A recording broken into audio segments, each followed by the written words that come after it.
peinture cinétique n'est devenue esthétiquement acceptable qu'à partir du moment où elle était abstraite, comme les mobiles de Calder. Elle est alors dénuée de toutes les références manifestes au monde réel, à cause desquelles l'idée d'une sculpture douée de mouvement semble relever du mauvais goût, ou même d'un goût barbare.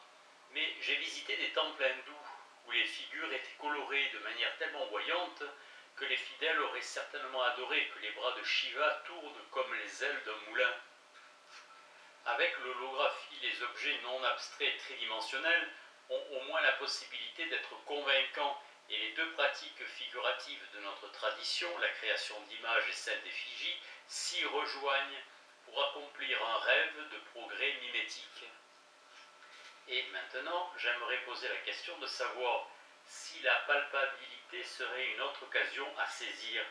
L'Apollon du Belvédère était certainement colorié dans de beaux tons roses carnation, mais il était froid au toucher. Le marbre et le bronze, qu'il ait la forme de seins ou de muscles pectoraux, offrent simplement une sensation tactile de marbre et de bronze et de rien d'autre, et personne, avant Duchamp du moins, n'a jamais cherché à vaincre les obstacles matériels afin de produire des effigies qui, palpées, se révéleraient équivalentes à la chair et à la peau, de telle sorte que toucher les seins emblématiques de Vénus serait comme toucher des seins réels. Je pense, mais c'est un goût personnel, que cela constituerait un genre de perversion esthétique, comme l'est le fait de câliner ces poupées grandeur nature en plastique qu'on fabrique à l'usage des hommes timides et désespérés. Le caractère pitoyable de l'affaire diminue peut-être lorsque le mouvement lui-même devient convaincant, comme dans l'holographie. Mais il serait sans doute imprudent de pousser plus loin les spéculations, puisque mon but est uniquement d'éclairer certaines des considérations esthétiques et même morales qui entrent en jeu dans les décisions techniques relevant du domaine du développement représentationnel. Cependant, il y a une observation que je ne puis m'empêcher de faire. Thomas Mark a soutenu fort justement, je pense, que certaines compositions musicales qui exigent une grande virtuosité de la part de l'exécutant sont en partie à propos de la virtuosité exigée pour les interpréter. C'est ce que nous appelons des pièces de virtuoses.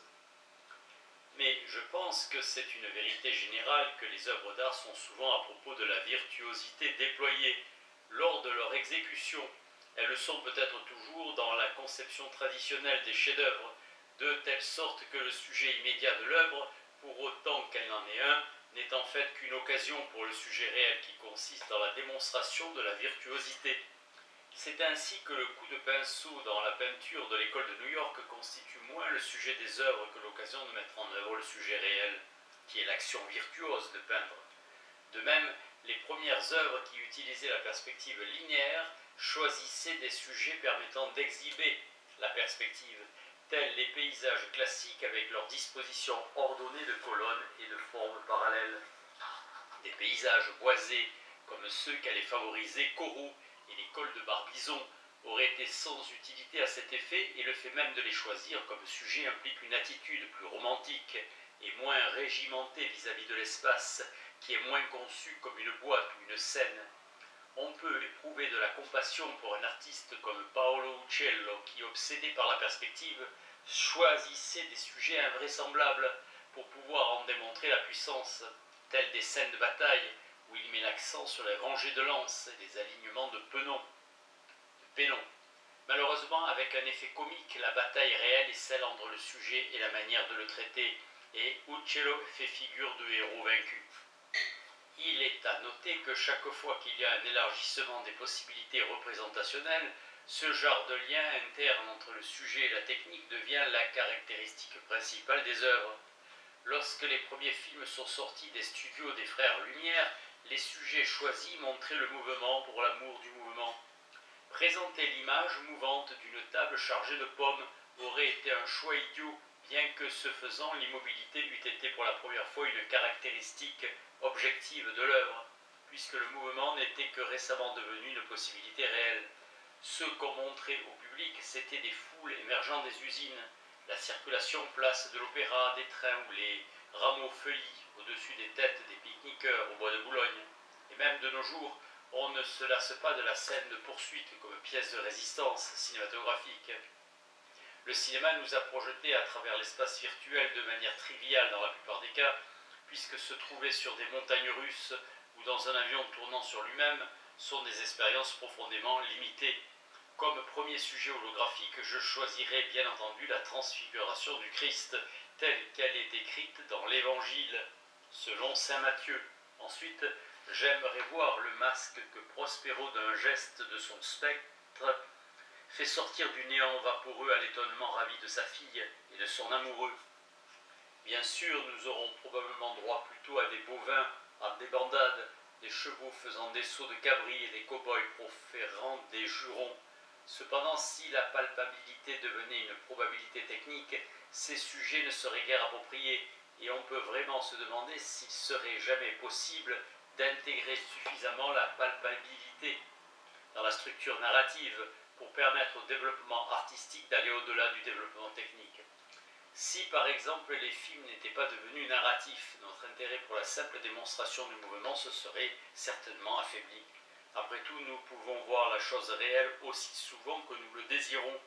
Et je pense qu'en général, à moins que la mimésis ne se transforme en diégèse ou narration, une forme d'art meurt par déperdition d'intérêt. Quoi qu'il en soit, il a toujours été possible d'imaginer dans les grandes lignes du moins l'avenir de l'art conçu en termes de progrès représentationnel. En principe, on en connaissait le programme et on savait donc quels seraient les progrès à accomplir. Si progrès il devait y avoir. Les visionnaires pouvaient annoncer par exemple un jour les images bougeront, sans savoir comment une telle chose serait réalisable. Tout comme il y a peu de temps encore, ils pouvaient prédire qu'un jour les hommes marcheraient sur la Lune, sans savoir exactement encore une fois comment cela pourrait se faire.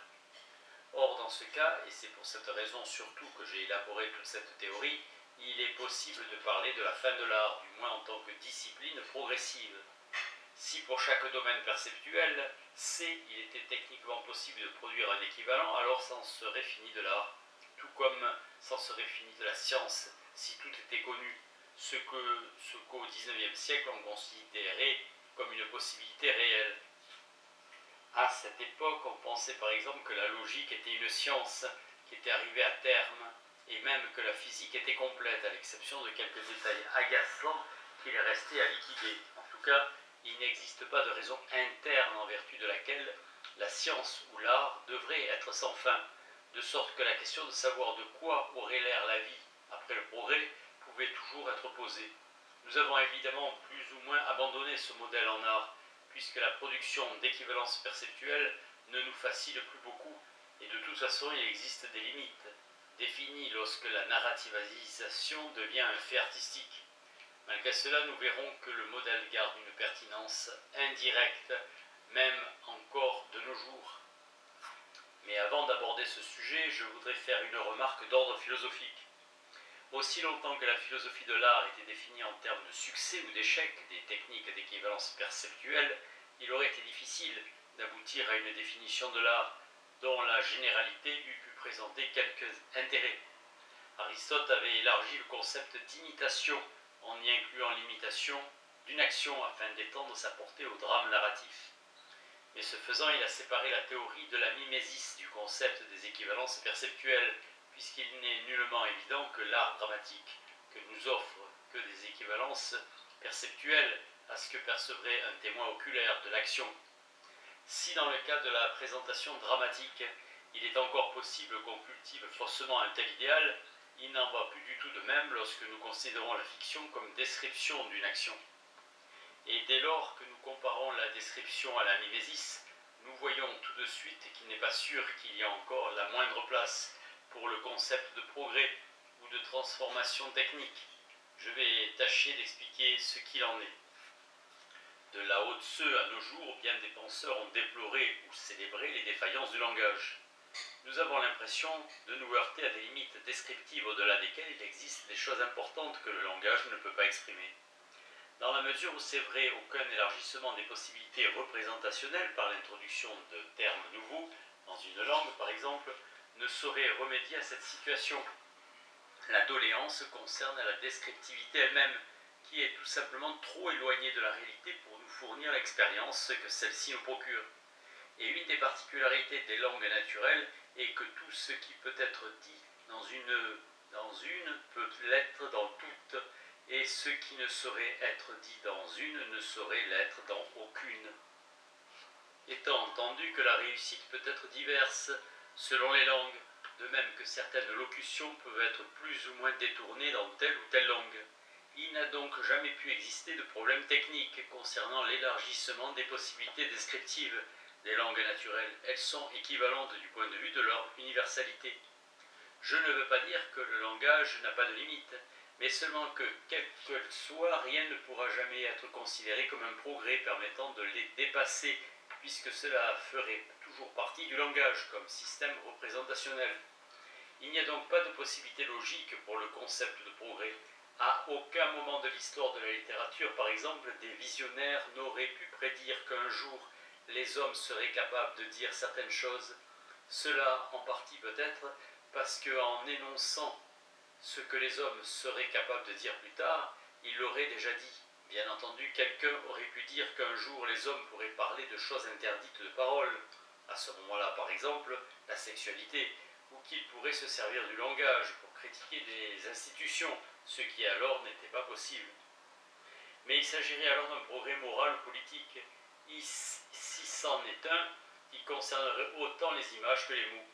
Quelle qu'en soit la valeur, nous pouvons voir dans les films d'aujourd'hui des choses qu'il aurait été impensable de montrer il y a une génération encore, les seins de la star par exemple, mais ce n'est pas un progrès technique. Ce sont donc la peinture et la sculpture, suivies des images mouvantes, parlantes, et si vous y tenez palpables, qui fournissent les meilleurs exemples du modèle linéaire ou progressif de l'histoire de l'art. La description du mouvement de la profondeur spatiale, voire de la palpabilité, n'a jamais posé de problème. Sa chair douce et souple décrit une expérience perceptuelle pour laquelle il n'existe pas d'équivalent mimétique. Notre prochain modèle rendra possible une définition plus générale, puisqu'il n'est pas limité par les différences entre mots et images. Mais en contrepartie, il élimine de l'essence de l'art les facteurs qui permettaient de le concevoir comme une discipline progressive. J'aime à supposer que ma thèse historique, à savoir que la tâche de l'art consistant à produire des équivalences aux expériences perceptuelles, est passée vers la fin du XIXe siècle et au début du XXe, de la peinture et de la sculpture au cinématographe, trouve une confirmation dans le fait que les peintres et sculpteurs ont de toute évidence commencé à abandonner cet objectif à peu près au même moment où toutes les stratégies fondamentales pour le cinéma narratif étaient en place. Vers 1905, on avait découvert presque toutes les stratégies cinématographiques qui sont utilisées depuis, et c'est précisément à ce moment-là que les peintres et les sculpteurs commencèrent à se demander, fût-ce uniquement à travers leurs actes, ce qu'il leur resterait à faire maintenant que le flambeau avait en quelque sorte été repris par d'autres techniques. Je suppose qu'on pourrait parcourir l'histoire du progrès technique en sens inverse.